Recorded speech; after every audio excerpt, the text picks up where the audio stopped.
Good day, everyone. I am Christina Agdepa, presenting the last assigned topic, which entitled AUSUBEL'S Meaningful Verbal Learning, or also called as Subsumption Theory. Let us know how AUSUBEL came up with his theory.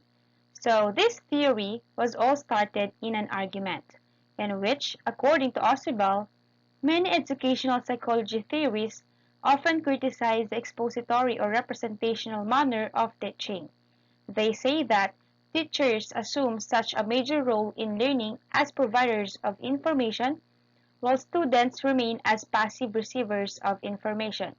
And so, because of that, instead of criticizing this manner of teaching, Ausubel proposed ways of improving it, and this is by suggesting the use of advanced organizers, which is a tool that he believes students can no longer be a passive learner during the discussion. Also, Ausubel's ideas are contained in his theory of meaningful verbal learning. This supported the theory that students form and organize knowledge by themselves. It emphasized the importance of verbal learning or language-related learning, which he considered to be very effective for learners ranging from 11 or 12 years old and above. So, according to Ausubel, his theory is obviously effective to grades 6 or 7 and above students. Also, students gradually learn to associate new knowledge with existing concepts in their mental structures. He also suggested that, to ensure meaningful teaching, it is necessary to avoid rote memorizing of facts, wherein students should need to manipulate ideas actively. It is because when we train our students to just memorize all the information to them, we are not teaching them how to think. So, there is a tendency nga na makalimutan nila yung new informations na itinuturo natin sa kanila since they are just memorizing it. They are not internalizing the information given to them. So, as a result, their learnings are not meaningful and this leads them into a poor problem-solving skill. And as you can see, this graphic organizer will be the outline or will be the flow of the whole discussion about Ausubel's ideas of his subsumption theory. So we will be tackling all this later. But before we go through the discussion, let me introduce first the one who made this theory. David Paul Ausubel is an American psychologist and educator who was born in Brooklyn, New York in October 25, 1918 and died July 9, 2008. He went to the University of Pennsylvania to get his bachelor degree in psychology for pre-med, and he graduated from medical school at Middlesex University, and later he earned his PhD in developmental psychology from Columbia University in 1950. He also served as a faculty in several universities and retired from the academic work in 1973, and then he started to practice psychiatry. His most significant contribution to the fields of educational psychology, cognitive science, and science education learning was on the development and research on advanced organizers. And Ausubel was influenced by the teachings of John Piaget, which is similar to his ideas of conceptual schemes. Ausubel related this to his explanation of how people acquire knowledge. His work also showed commonalities with Gestalt theories and those that involve schema as a central principle and also with Brunner's spiral learning model. So like what I have said earlier in the previous slide, Ausubel was mainly concerned in his theory of learning with how people acquire knowledge. He pointed out that people acquire knowledge primarily by being exposed directly to it rather than through discovery. In other words, he believed that an understanding of concepts, principles, and ideas can be achieved through deductive reasoning. So the main theme or the central idea of this theory is that knowledge is hierarchically organized, that new information can be attached or anchored to what is already known. And once the learners successfully attach this new information to their existing knowledge, this is where meaningful reception of information takes place. This theory also concerns with how individuals learn large amounts of meaningful material from verbal or textual presentations in a school setting.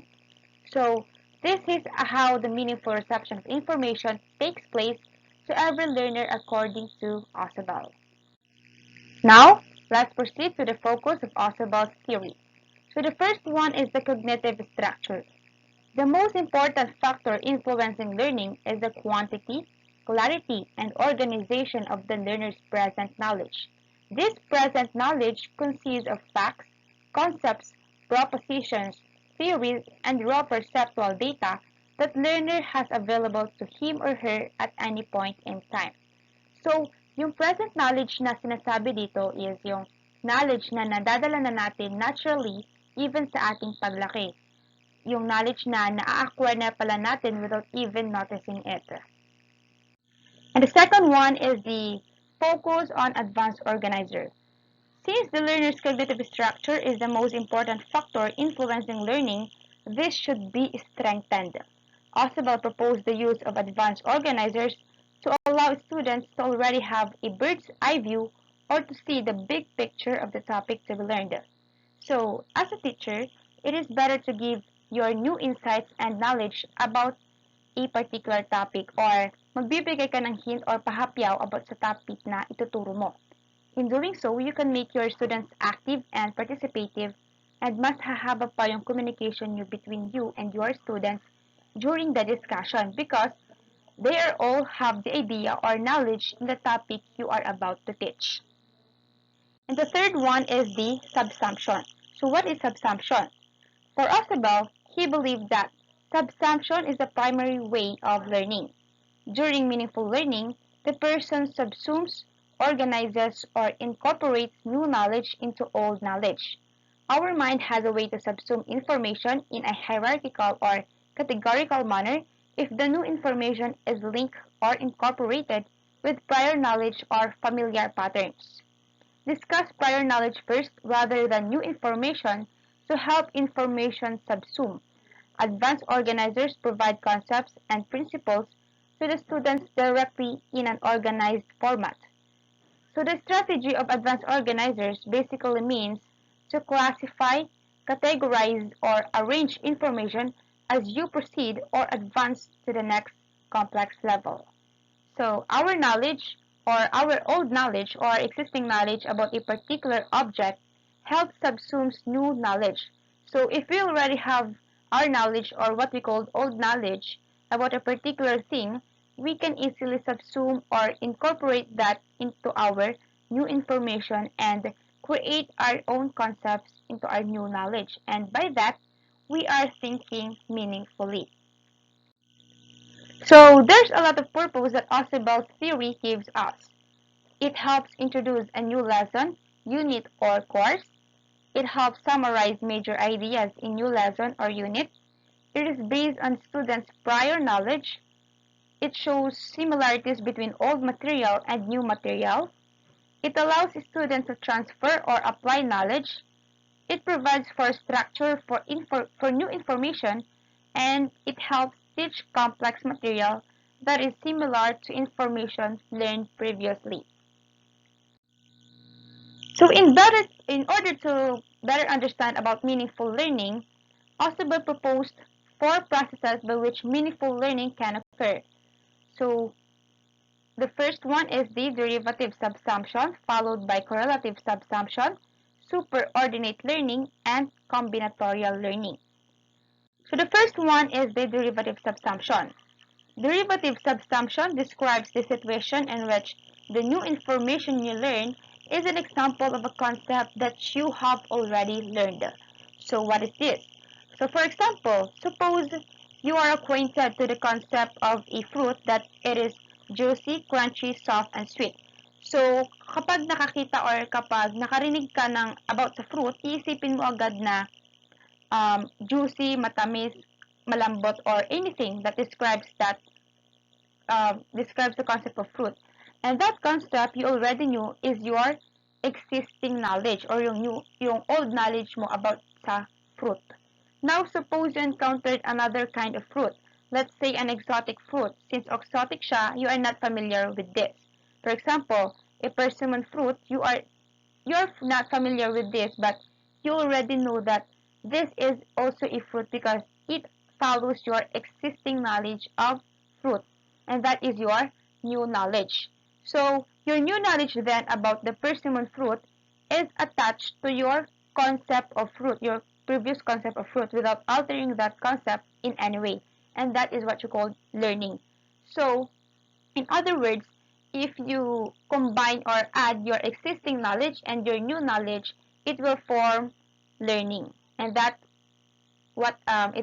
how derivative subsumption occurs. Another one is correlative subsumption. So, it is when you add new details to what you already know, and it is usually a higher order concept.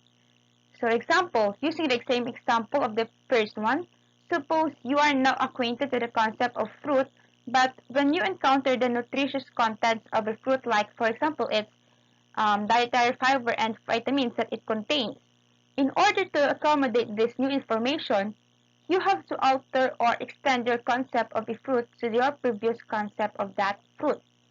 So kung sa derivative subsumption, it only describes your basic knowledge about that fruit, here in correlative subsumption, you are creating higher order concept using your basic knowledge.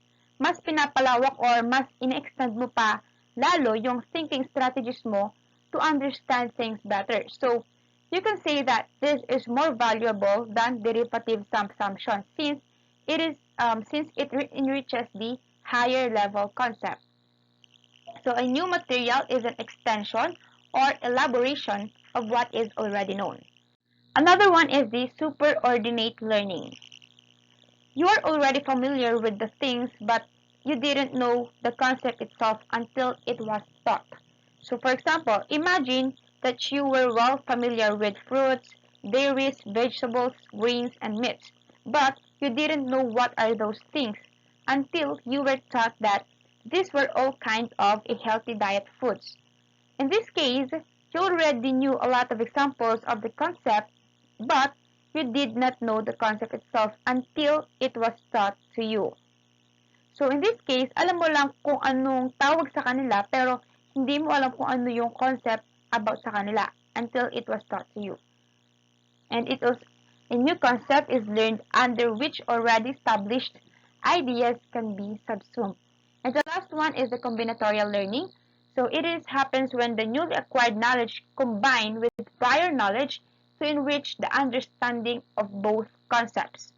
So for example, to teach someone about how humans get energized throughout the day, suppose he or she acquired the knowledge that because of gasoline, the car can be able to move, and oxygen fuels a car.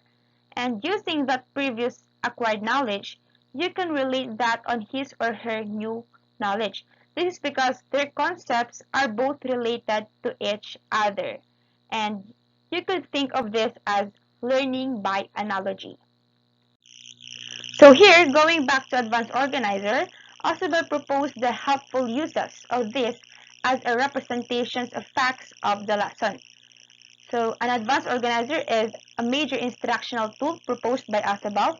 It is used to present information so that you can better understand and remember the information you are learning. And it also used to introduce the topic of the lesson and to illustrate the relationship between what you are about to learn and the information you have already learned. So, advanced organizers are what we usually call as graphic organizers. These are the things that teachers usually use to explain and to let the students to know more about a certain topic. So an advanced organizer gives us two benefits. First is you will find it easier to connect new information with what you already know about the topic. And the second one is you can readily see how the concepts in a certain topic are related to each other. Note that an advanced organizer is not a summary or review of a previous lesson. It also doesn't provide a structure for the current lesson. Instead, it provides a structure for student thinking. It acts as a conceptual bridge from the old information to the new information. A student's existing knowledge about a concept is the most important factor in whether new material will be meaningful and how well it can be learned and retained. Now let us proceed to the types of advanced organizers. The first in the line is the expository. An expository advanced organizer may simply provide students with the meaning and purpose of what is to follow. On the other hand, an expository organizer may present students with more detailed information of what they will be learning, especially the information that may be difficult to understand. So an expositor describes a new content. This is where the topic is being exposed or introduced to the learners. Here, in the example, instead of asking them what are the different parts of a mitochondrion, you, as a teacher, ini-expose mo na agad yung topic sa kanila.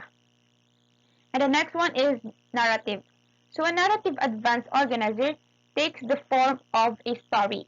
Here, the teacher provides the essential ideas of a lesson or unit he or she plans to teach by telling a story that incorporates the ideas. Stories can make something distant or unfamiliar seem personal and familiar. Stories can stimulate students' thinking and help them make personal connections to new information. For example, before beginning a unit about the experience of immigrant groups who moved to the United States, the teacher tells a story of his or her ancestors who immigrated from a different country. So, by using narration or storytelling in teaching, as a teacher, you are engaging your students and caught their attention during the discussion because they are able to relate on the new information you are teaching to them.